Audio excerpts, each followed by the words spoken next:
Over the past 36 hours, the United States and its partners have launched Operation Epic Fury, one of the largest, most complex, most overwhelming military offensives the world has ever seen. Nobody's seen anything like it. We have hit hundreds of targets in Iran, including Revolutionary Guard facilities, Iranian air defense systems. Just now was announced that we knocked out 9 ships plus their naval building, all in a matter of literally minutes. Iran's formerly supreme leader, Ayatollah Khamenei, is dead. This wretched and vile man had the blood of hundreds and even thousands of Americans on his hands and was responsible for the slaughter of countless thousands of innocent people all across many countries. Last night, all over Iran, the voices of the Iranian people could be heard cheering and celebrating in the streets when his death was announced. The entire military command is gone as well, and many of them want to surrender into saving their lives. They want immunity. They're calling by the thousands. Combat operations continue at this time in full force, and they will continue until all of our objectives are achieved. We have very strong objectives. They could have done something 2 weeks ago, but they just couldn't get there. Earlier today, CENTCOM shared the news that 3 U.S. military service members have been killed in action. As one nation, we grieve for the true American patriots who have made the ultimate sacrifice for our nation, even as we continue the righteous mission for which they gave their lives. We pray for the full recovery of the wounded and send our immense love and eternal gratitude to the families of the fallen.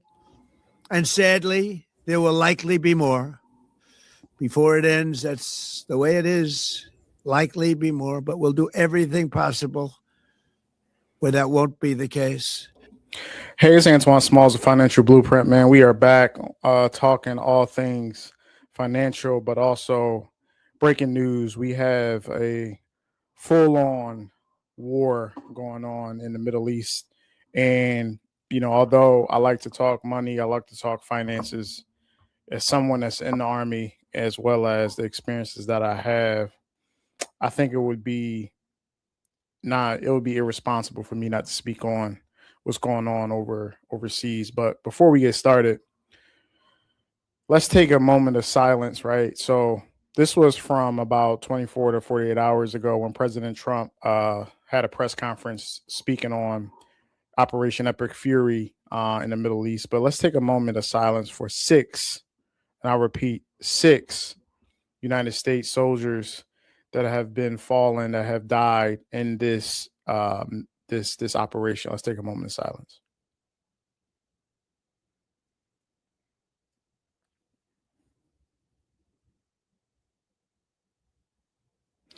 I think it's important to, before we talk about a lot of other stuff, before we get into a lot of things, I am a U.S. Army Staff Sergeant. If you didn't know, a lot of you guys do know. Been in the Army for 15 years now. And the one thing that I do take very seriously, of course, is the soldiers and the people that serve this country, that we take it very seriously, that people are fighting for your freedoms and our freedoms today, tomorrow, and every day, right? But in this situation, this is an active operation. So we have soldiers all across the Middle East. We have sailors on our ships, battleships, carriers, destroyers. We have, covert operations when it comes to our special forces, as well as our Marines and our Air Forcemen that's out there doing their job at the highest level, right? So before we start discussing the operation as a whole, we need to pay the respects when it comes to the United States soldiers that have lost their lives and the families that have been impacted by this operation, right? So let's go from the beginning. what is Operation Epic Fury, right? What is this operation that we have, really, this has been a continuation of a decade-long war between Israel and Iran, right? So if we really get into the nitty gritty of it all, right? So Iran basically called for the destruction of Israel, right? And in the midst of all of that, they've armed Hamas in Gaza, as well as um, Hezbollah in Lebanon, right? And the United States has always had a stance that Iran would not be able to secure a nuclear weapon, ballistic missile, due to the fact that they have been just blatantly threatening Israel as well as threatening the United States over a period of time of at least a decade, right? So, with regardless of who is president, we know that the United States has always had a nuclear program that they've then tried to agree with Iran to limit their ability to be able to secure a ballistic missile, a nuclear weapon, right?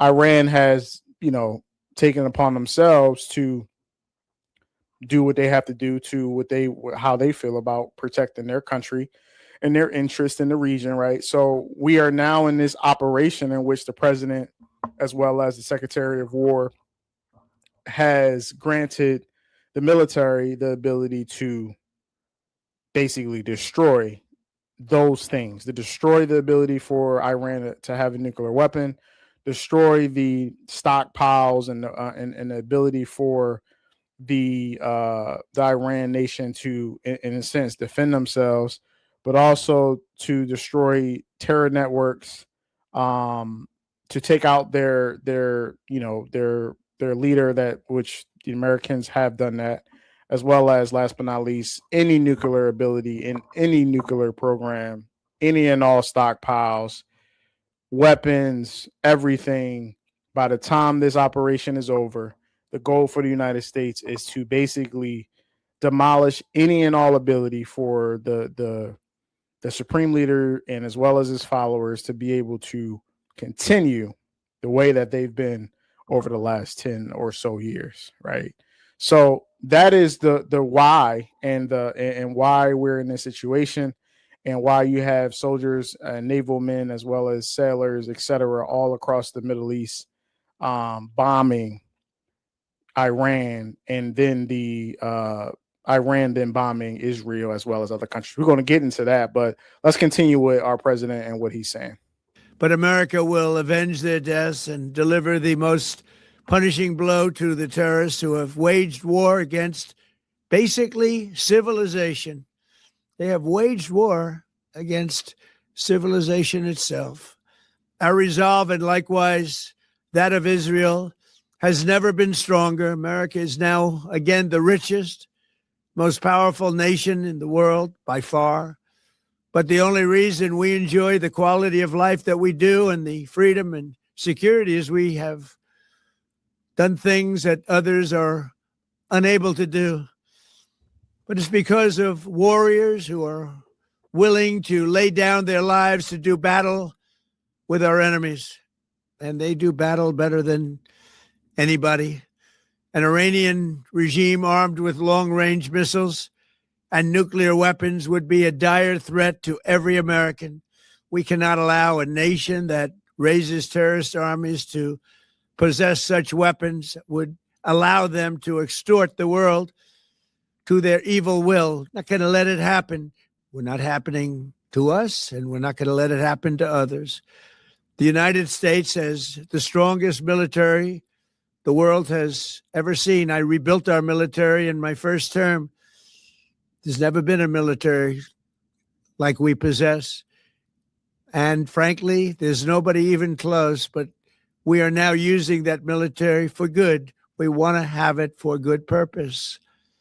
We're undertaking this massive operation not merely to ensure security for our own time and place, but for our children and their children, just as our ancestors have done for us many, many years ago.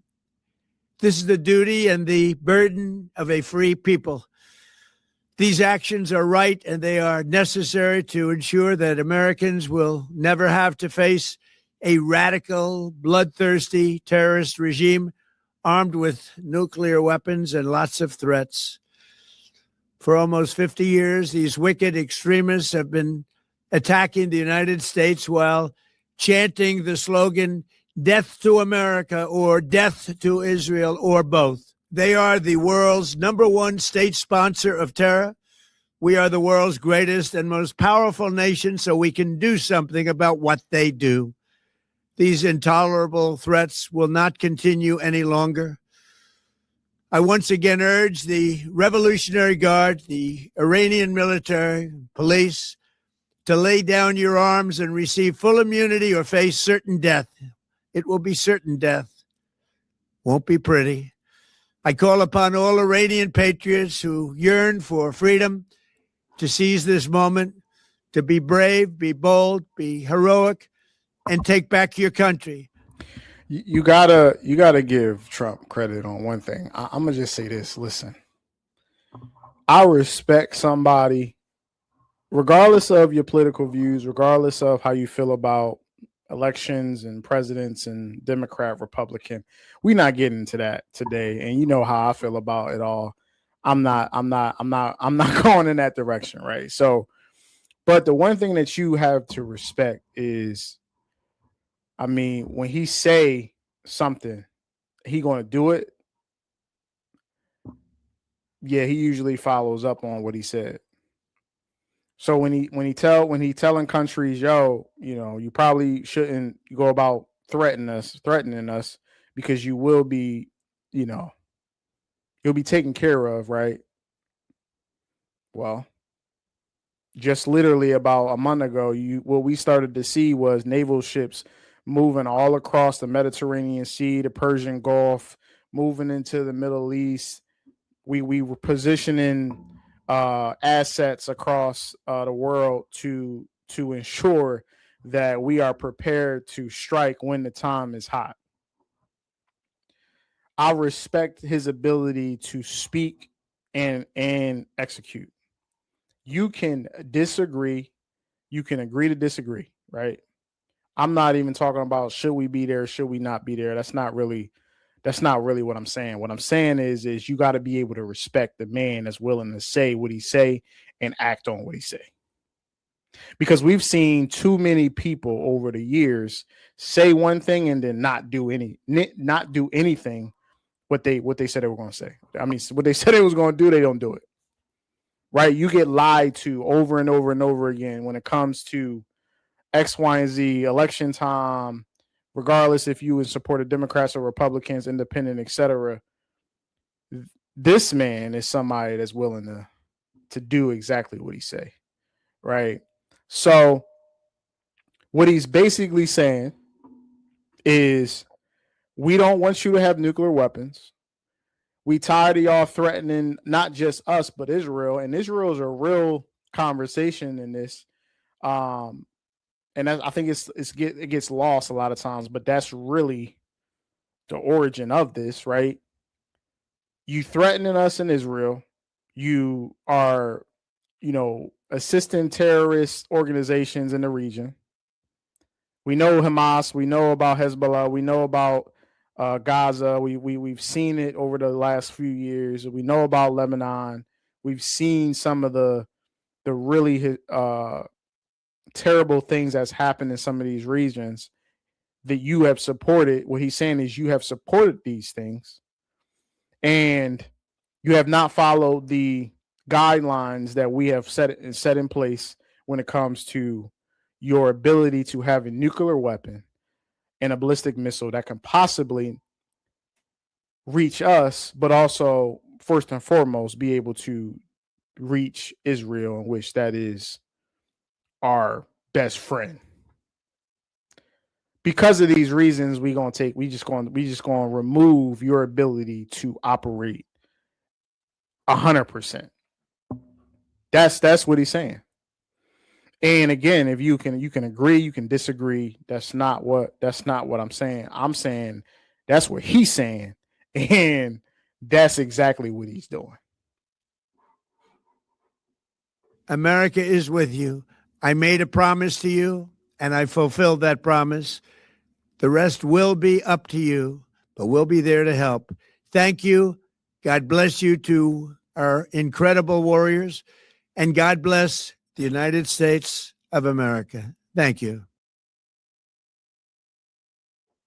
So that is our commander-in-chief speaking on the Operation Epic Fury, right? That actually started about 3 to 4 days ago, and it's basically shooken up the world.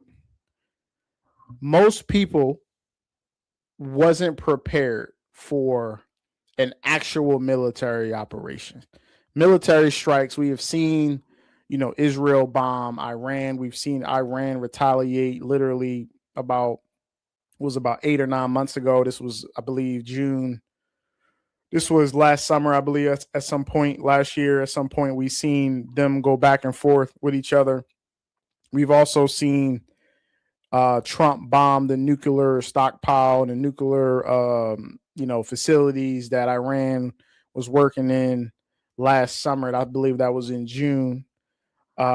We've seen, obviously the historic things when it comes to Iran, Iraq, as well as Afghanistan, and the wars that we've been in since, 9/11 and the early 2000s, right? But this was the first time since really the early to mid 2000s that we've seen a military operation from the United States military at this scale, where we said, listen, we just going to bomb the crap out of you. We're going to take out your leaders. We're going to take out your military assets. We're going to take out your drones. We're going to, attack your missile launch systems. We're going to do all. We're going to take your assets out of there.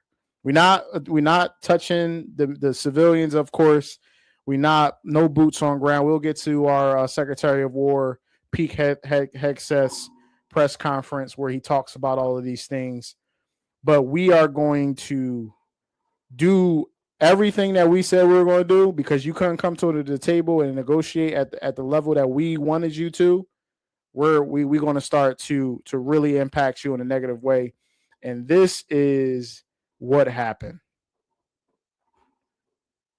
Iran tonight, as the U.S.-Israeli war on Iran is expanding, systematically destroying Iran's military, blowing up its missiles, and killing its leaders. President Trump saying it could last 4 to 5 weeks. We will easily prevail. We're already substantially ahead of our time projections, but whatever the time is, it's okay. The Pentagon today announcing it's sending more troops and fighter jets to join the operation, which President Trump launched at 3:38 p.m. on Friday. The president directed, and I quote, Operation Epic Fury is approved. No aborts. Good luck, close quote. But the war is also spreading to new countries with new risks. In Saudi Arabia, drones targeting the U.S. embassy in the capital, Riyadh, a fire breaking out there. A Saudi official telling NBC News there were no injuries. In Kuwait, 3 U.S. fighter jets were shot down and seen plummeting from the sky. The Pentagon said it was friendly fire, that the jets were hit by Kuwaiti missile defense systems. The crews all ejected and survived. In this video, you can see a parachute on the ground and what appears to be an American pilot in the back of an SUV, looking healthy but rattled. As the Pentagon announced, at least 6 American service members have been killed.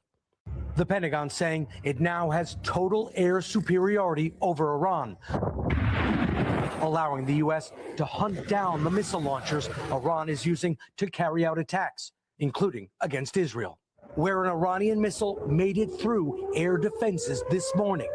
Prime Minister Netanyahu touring a town where 9 Israelis were killed by another Iranian strike. Iran is not just hitting Israel, but multiple Arab countries. Iranian fighter jets attacked Qatar, but were shot down, according to the Qatari military. In Bahrain, Iranian drones hitting residential high-rise buildings. In Kuwait, the international airport damaged by an Iranian drone strike. And tonight, Iran targeting Saudi Arabia with damage seen in these oil fields.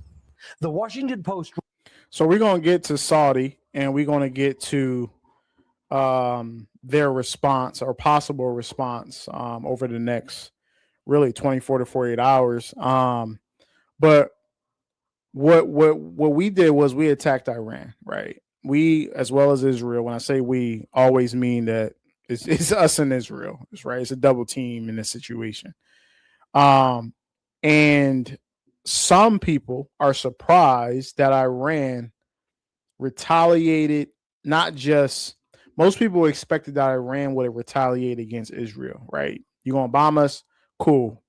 Tit for tat, we're gonna bomb you back. But what Iran did after the supreme leader was killed on the first day of operations, Iran said, okay, we're going to make this a way bigger situation than even the United States in some cases, or Israel probably expected. Iran bombed, and I quote, right? Iran bombed Israel, Bahrain, Kuwait, Qatar, the UAE, Saudi Arabia, Iraq, Pakistan, and Cyprus, right? And in some reports, when you go into the details, they attacked a military base in Kuwait, which is Ali Salim. I actually was there a few years ago when I deployed overseas. And within Ali Salim, they hit a Italian base. So the Italians are now involved. So, yep. And then Cyprus, when it comes to UK, the UK's based in Cyprus. So Iran said, you know what? Oh, and when I say UAE, we talking about Dubai. There's been some attacks and some. I think a missile hit a Dubai hotel, luxury hotel, and some missiles were shot out the sky. And Dubai airspaces, everything over there is closed down, and a lot of people are really, really scared at the moment, right? So Iran said, you know what? All of y'all that surround me, y'all have supported the United States.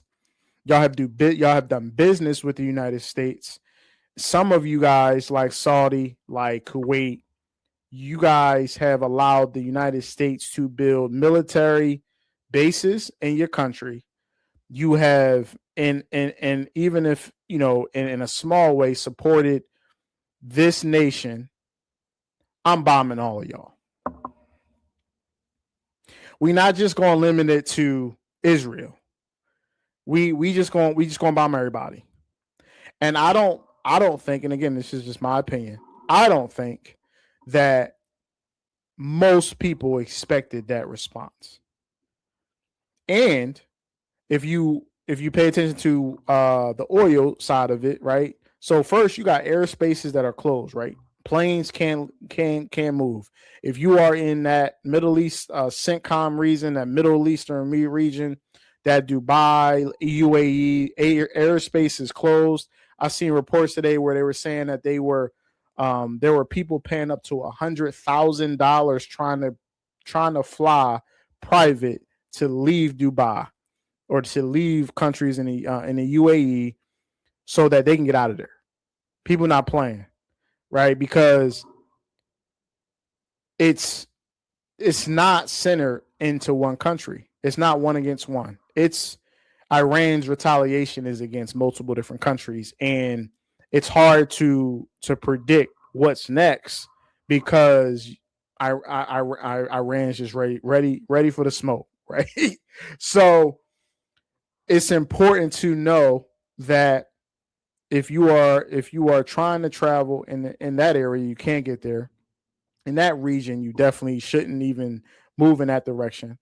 I pray for the Americans and other people that's in these countries that that are innocent, that are civilians in this situation, and they just have to kind of live in this fear-based thought process because they don't know when the next missile is going to drop.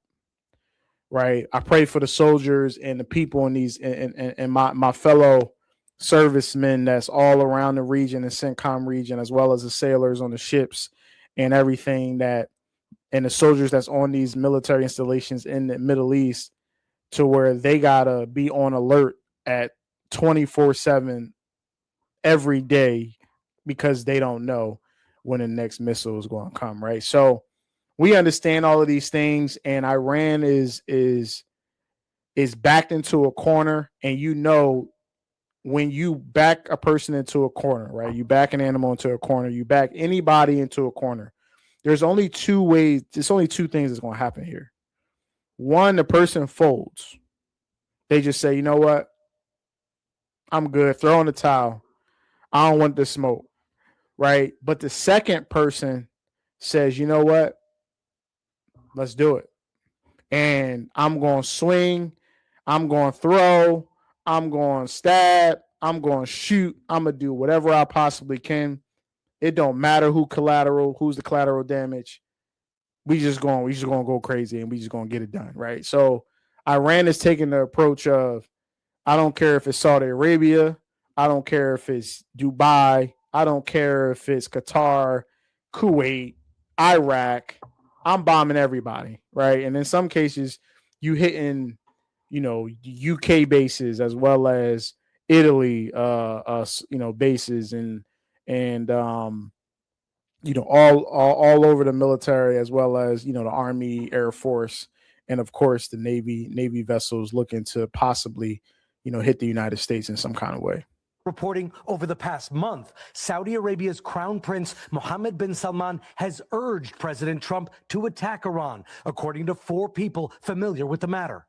And we've learned the U.S. and Israeli strikes were launched on Saturday because intelligence showed Iran's supreme leader would be at a meeting of senior officials that morning, according to 2 sources briefed on the matter. In addition to Ayatollah Khamenei, the U.S. says 49 leaders from the Iranian regime have been killed. Iran has not confirmed all of the deaths. We also projected 4 weeks to terminate the military leadership. And as you know, that was done in about an hour. So we're ahead of schedule there by a lot. While inside Iran, officials say a girls' school was hit this weekend with dozens killed. The U.S. says it's investigating. There have been demonstrations supporting the Iranian regime, but also Iranians celebrating the death of the Ayatollah, his government deeply unpopular among many Iranians, all as President Trump laid out the objectives of the U.S. mission. We're destroying Iran's missile capabilities, and you see that happening on an hourly basis. Second, we're annihilating their Navy. We've knocked out already 10 ships.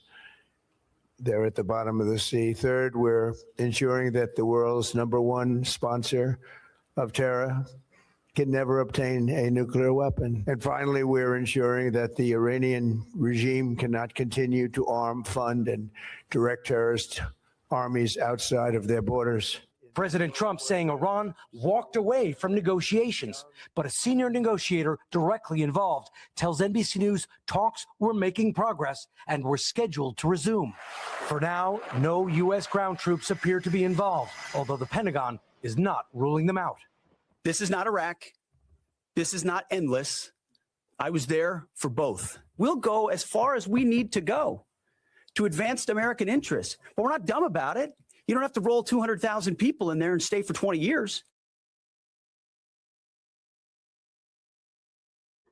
All right, so let's get to Secretary of War Pete Hegseth's press conference, where he talks about, the operation and what the United States is willing to do when it comes to this operation. And if you remember, President Trump stated that this is a 4-week operation. Now, some believe that it will last longer. And you got to remember, what is our goals in this operation? Goals is take away the nuclear threat, right? The nuclear program needs to go, right? Destroy the possible arsenal that the Iranian government possibly has, right? And that includes military stockpiles. That means missiles. That means a lot of things, right? To take out the people that were the terrorist networks that were operating in Iran, but also the supporters of the supreme leader and his his way of doing things. Take out those people, which the reports state that 49 individuals were killed in this operation, and they're ahead of schedule per the president's words, right? And then last but not least, change the regime change across the board within the nation of Iran, and trying to get a democratic like leadership moving forward in the nation, right? That is the ultimate goals for the president as well as the military operation. And they're not budging on that, right? So let's take a look at what the Secretary of Defense, which is now called the Secretary of War, stated in a press conference just about a day ago. Across the CENTCOM AOR, our leadership and troops, as you would expect, doing a fantastic job. 2 days ago, under the direction and direct orders of President Donald J. Trump, the Department of War launched Operation Epic Fury, the most lethal, most complex, and most precise aerial operation in history. For 47 long years, the expansionist and Islamist regime in Tehran has waged a savage, one-sided war against America. They didn't always declare it openly, except for their constant chants of death to America. They did it through the blood of our people. Car bombs in Beirut, rocket attacks on our ships, murders at our embassies, roadside bombs in Iraq and Afghanistan, funded and armed by Iranian Quds Force and IRGC killers. My generation of veterans carry the names of brothers who never came home. Brothers butchered by Iranian-backed roadside bombs and well-armed militias, thousands of our own. We didn't start this war, but under President Trump, we are finishing it. Their war on Americans has become our retribution against their Ayatollah and his death cult. It took the 47th president, a fighter who always puts America first, to finally draw the line after 47 years of Iranian belligerence. He reminded the world, as he has time and time again, being an American means something unbreakable. If you kill Americans, if you threaten Americans anywhere on earth, we will hunt you down without apology and without hesitation, and we will kill you. President Trump has also been very consistent. Crazy regimes like Iran, hell-bent on prophetic Islamist delusions, cannot have nuclear weapons. It's common sense. Many have said it, but it takes guts to actually enforce it, and our president has guts. Iran's stubborn and self-evident nuclear pursuits, their targeting of global shipping lanes, and their swelling arsenal of ballistic missiles and killer drones are no longer tolerable risks. Iran was building powerful missiles and drones to create a conventional shield for their nuclear blackmail ambitions. Let me say that again. A conventional shield for their nuclear blackmail ambitions. Our bases, our people, our allies, all in their crosshairs. Iran had a conventional gun to our head as they tried to lie their way to a nuclear bomb. It almost worked under Obama and his terrible deal, but not under this president. Turns out the regime who chanted death to America and death to Israel was gifted death from America and death from Israel. This is not a so-called regime change war, but the regime sure did change, and the world is better off for it. Today, in their desperation, the enemy is unmasked as Iranian missiles and drones rain down indiscriminately on the hotels, airports, apartments, and other civilian targets of their neighbors. Cowardly terrorist tactics from a regime that for decades has trafficked in cowardly terrorist tactics, lies, death, and destruction to this day. The Iranian leadership has built nothing except proxies and missiles and drones and deeply buried nuclear factories and facilities. Peaceful nuclear ambitions do not need to be buried underneath mountains. Last June, Operation Midnight Hammer obliterated their nuclear program to rubble. Afterward, we told them plainly, that's it, now make a deal. They arrogantly refused. We said, rebuild it and we'll stop you again, this time far worse. Well, President Trump, Secretary Rubio, Steve Witkoff, Jared Kushner, they bent over backwards for real diplomacy, offering pathway after pathway to peace.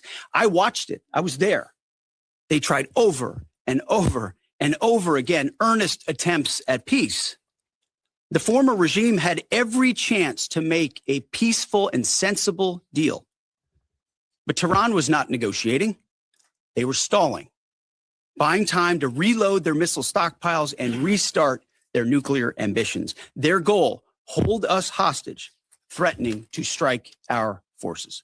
Well, President Trump doesn't play those games.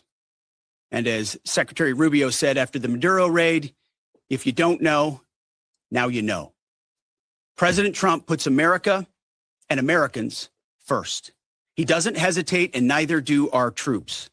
The mission of Operation Epic Fury is laser focused. Destroy Iranian offensive missiles, destroy Iranian missile production, destroy their navy and other security infrastructure, and they will never have nuclear weapons. We're hitting them surgically, overwhelmingly, and unapologetically. Let's go back to what he said, right? And we're going to repeat this again. Exactly what he said about the objectives for this operation. And unapologetically.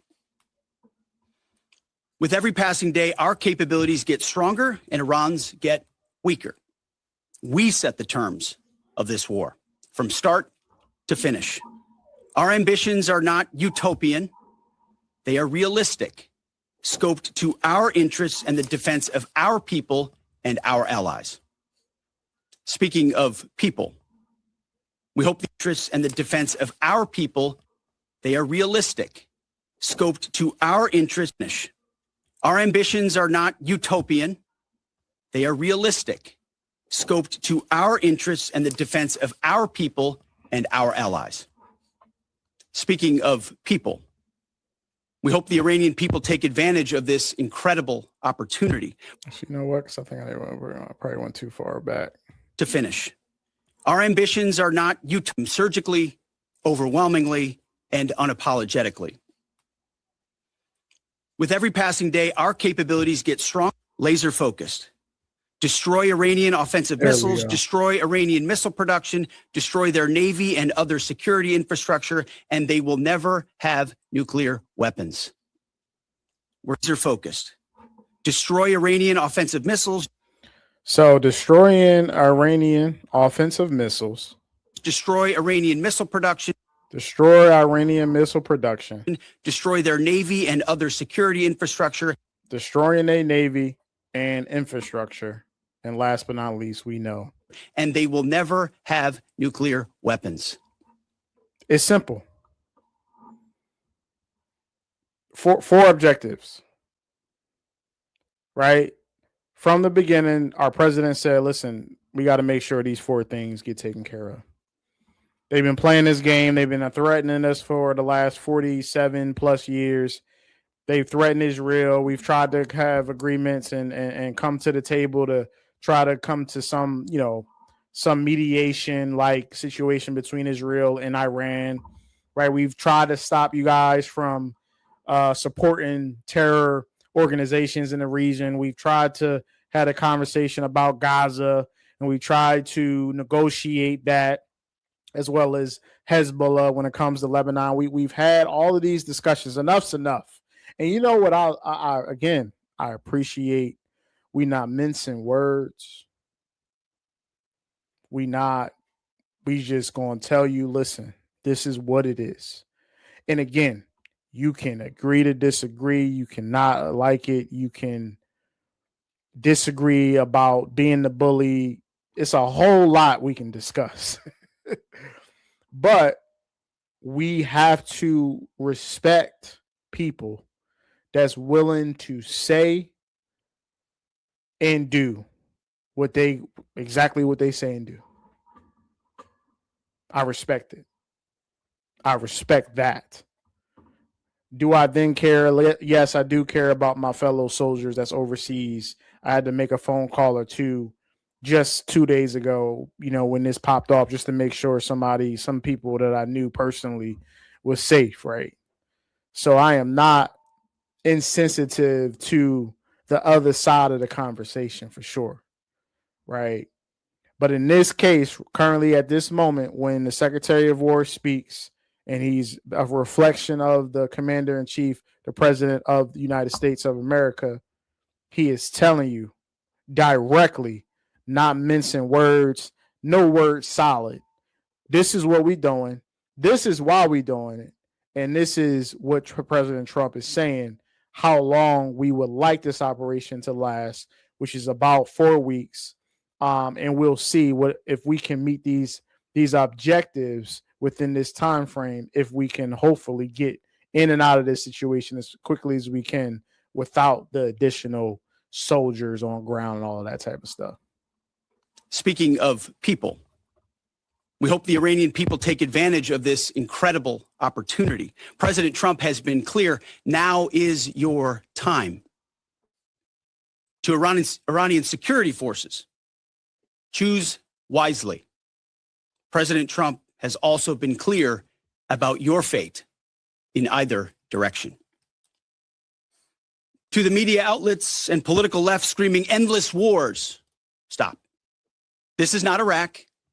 This is not endless. I was there for both.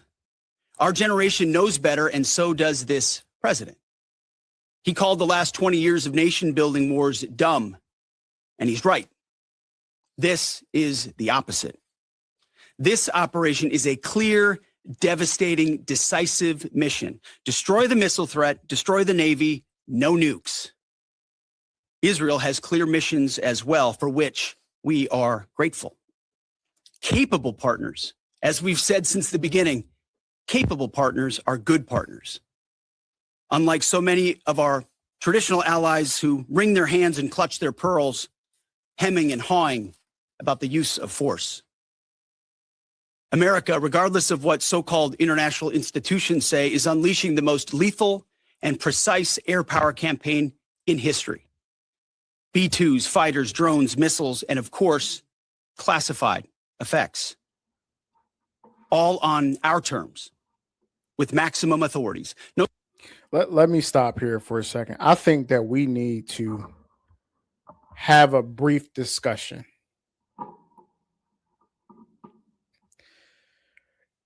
At times I get phone calls and I have conversations with a few people, right? And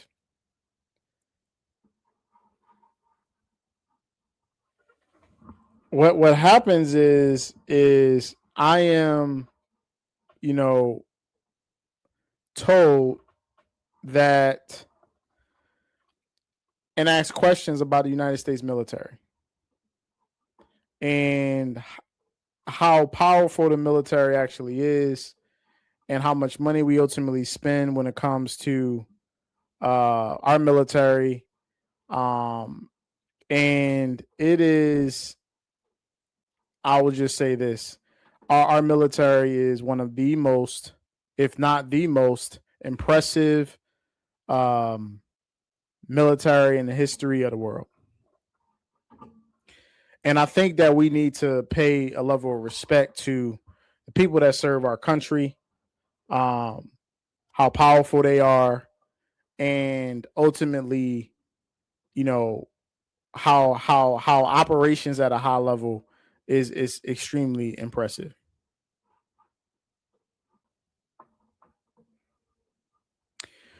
Let's give some respect to United States military.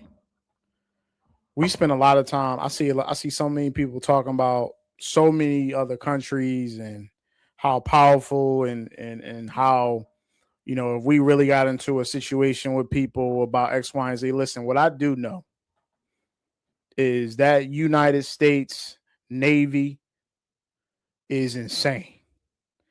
That United States Air Force, the United States Marine Corps, the United States Army, the United States, if you want to go Coast Guard, and we can go into the Space Force a little bit, but let's not get it twisted. We gonna give some respect to the operations and the excellence at the highest level when it comes to conducting operations. The United States military is second to none. I had to do it. And I might be biased, and that's cool, right? I can say what's true, but also we have to give acknowledgement to the women, the men and the women that serve this nation and that put their lives on the line every day and execute at the highest level when it's time to execute. Just had to take a second to say that and acknowledge that, wow, the Secretary of War is speaking about the United States military. No stupid rules of engagement, no nation building quagmire, no democracy building exercise, no politically correct wars. We fight to win, and we don't waste time or lives. As the president warned, an effort of this scope will include casualties. War is hell and always will be. A grateful nation honors the 4 Americans we have lost thus far and those injured. The absolute best of America. May we prosecute the remainder of this operation in a manner that honors them. No apologies, no hesitation, epic fury for them and the thousands of Americans before them, taken too soon by Iranian radicals. Before I turn it over to General Kane for the operational update, let me speak straight to you, the Joint Force, our warriors on the front lines. This is your moment. This is the generational turning point America has waited for since 1979, and since the rudderless wars of hubris, my generation, our generation, endured. Don't listen to the noise. Just stay focused. Our commander-in-chief is steady at the wheel. We face a determined enemy, but you are better. But we must prove it every single day. History doesn't care if we're tired, if we're scared, or if the fight feels big. It demands warriors who rise anyway. Peace through strength, the warrior ethos, lethality, unity of purpose, those are not slogans. They're the beating heart of what it means to wear the uniform, that uniform. You think clearly under fire, you act decisively in chaos, you uphold the Constitution, and you uphold our country without hesitation. We are not defenders anymore. We are warriors, trained to kill the enemy and break their will. History is watching. Be the force you swore an oath to be: focused, disciplined, lethal, and unbreakable. We will finish this on America First conditions of President Trump's choosing. Nobody else's, as it should be. And know this above all, President Trump and I have your back always. Through fire, through criticism, through fake news, through everything. We unleash you because you are the best, most powerful, most lethal fighting force the world has ever seen. May Almighty God watch over you and his providential arms of protection extend over you. Amen. Listen, I am someone, obviously, as y'all know, I'm in the Army. I've been in the Army for a long time. Our military different. Our United States military is different. And I need y'all to pay the respects, because these people fight for your freedoms. And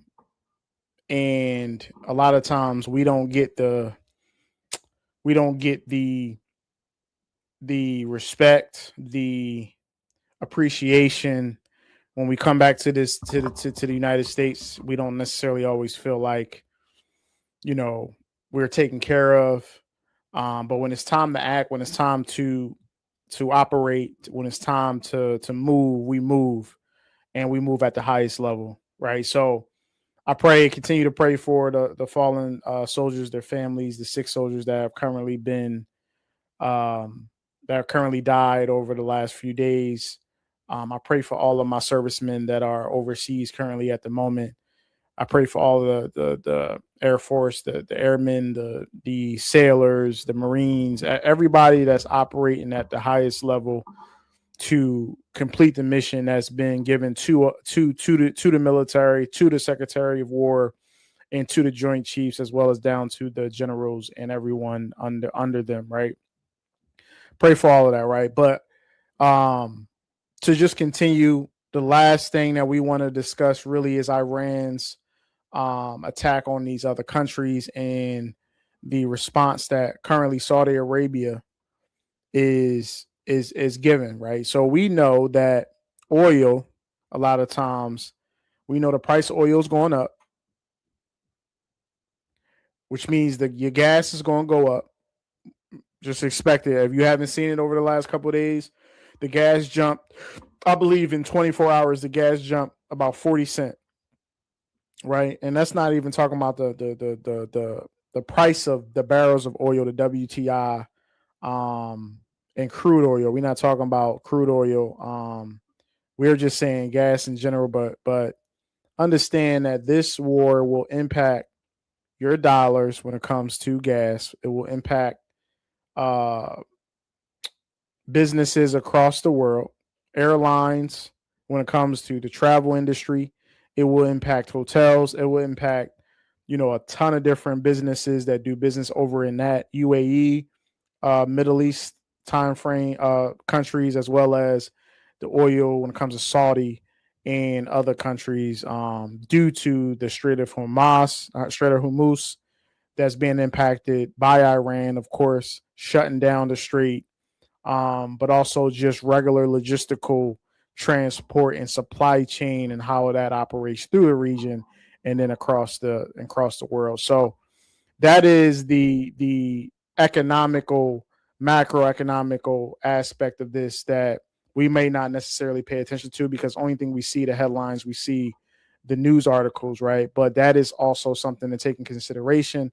That means inflation will go up over the next couple weeks and will impact the month of March and possibly also the month of April, if you're looking at the stock market. And we will get all into the stock market stuff tomorrow, but it's important that we understand these dynamics, economical dynamics, and how that impacts us, right? So last but not least, Saudi Arabia is calling for the United States to end this situation as quickly as possible in an aggressive fashion. And they also are considering getting involved because they feel as though that they were bombed and attacked irresponsibly, and they want Iran to pay when it comes to the situation.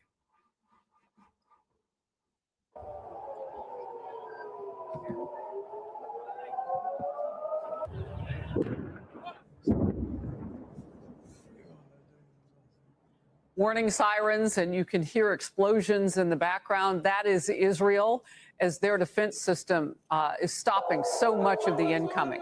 Much of the Middle East is on high alert. This is day 4 of Operation Epic Fury and Operation Roaring Lion, which is the Israeli part of what you see now. Iran and its terror proxies are escalating retaliatory attacks, striking Israel and now most of the Gulf nations, if you can believe that. Now, when we first saw this, we thought, is that on purpose? Didn't really know what to make of it.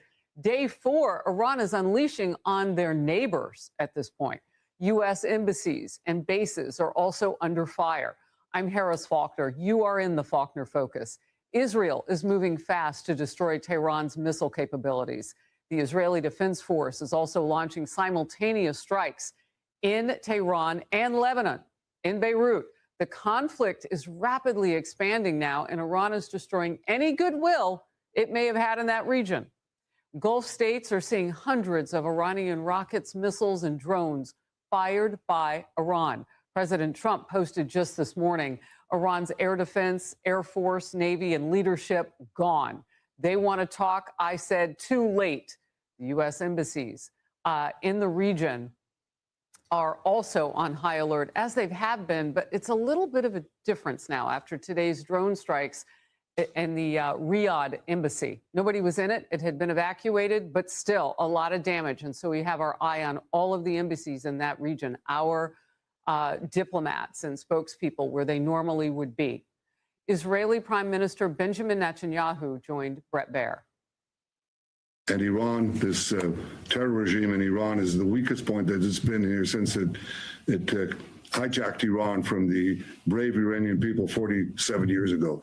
So this is going to be a quick and decisive action, and we're going to create the conditions first for the Iranian people to get control of their destiny, to form their own democratically elected government. If we go through what we plan to do, I think it will create conditions for peace. This is not an endless war.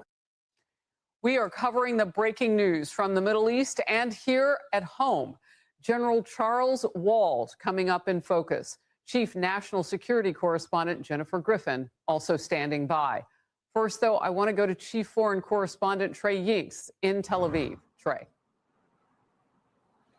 Harris, good morning. We start with some major updates from the region. Iran's Supreme Council was meeting earlier today just south of the capital of Tehran when the Israelis struck the building, killing everyone inside, according to initial reports.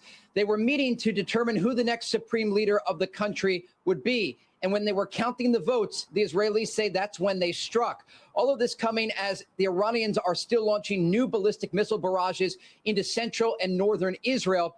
Earlier today, one of those missiles was a cluster munition. It broke up in the air over Israel's second largest city of Tel Aviv, and those pieces of shrapnel rained down below. This video here is from a scene that we just returned from in a religious community called Bnei Brak.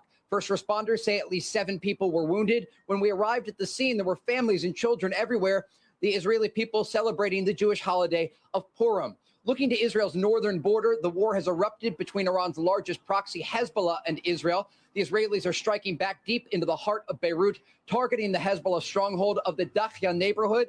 Israel says they are bracing for more days of war ahead in the north. And overnight, they moved ground forces into southern Lebanon to build up a defensive posture there. Harris? Trey Yinks, thank you very much for getting us started. Now this. This was our last best chance to strike what we're doing right now and eliminate the intolerable threats posed by this sick and sinister regime. President Trump making the case to the people, laying out the need to launch Operation Epic Fury. When he did, his choice and why and when. Israel launching strikes after strike now, directly into Tehran and Beirut. A crushing Israeli air campaign targeting Hezbollah. So I'm going to end with this. I'm going to say that from somebody that, served this country and understand a lot of these macro, dynamics of macro world dynamics, power dynamics, strategic, geopolitical dynamics. There's so many different things that you can go into. I pray and hope that this is a short-term operation. Hopefully we can stay within that, 4-week time frame. And really, to be honest, it would be nice if it was less time. Some people believe it's going to take longer. The longer this takes, the worse it gets for United States, right? The worse it is for the United States military, the worse it is for the economics of, oil, as well as inflation, you know, if we talk about interest rates, when it comes to the interest rates, which then affects the housing market, and overall economy as a whole, right?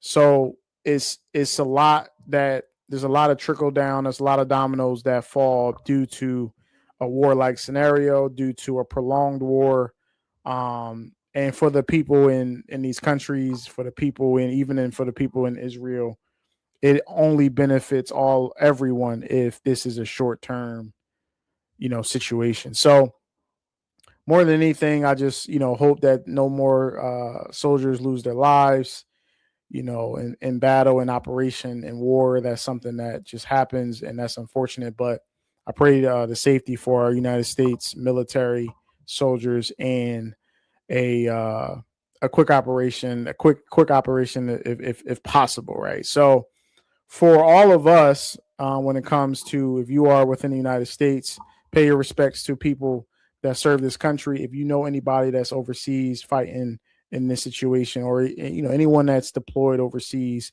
reach out to them if you can.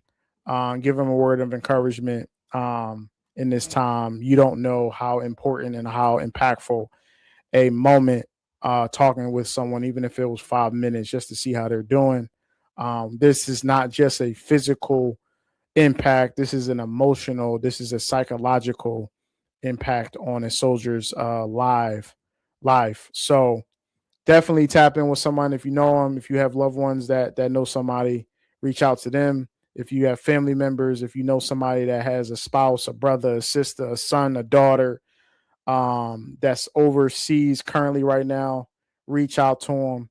It's so important that we protect ourselves, that we support each other, and no matter if you agree or disagree, that you lend in hand if in need when it comes to our service members overseas, right? So I love you guys. I appreciate y'all. Continue to tap in with me when it comes to the all things this operation, as we continue to update you.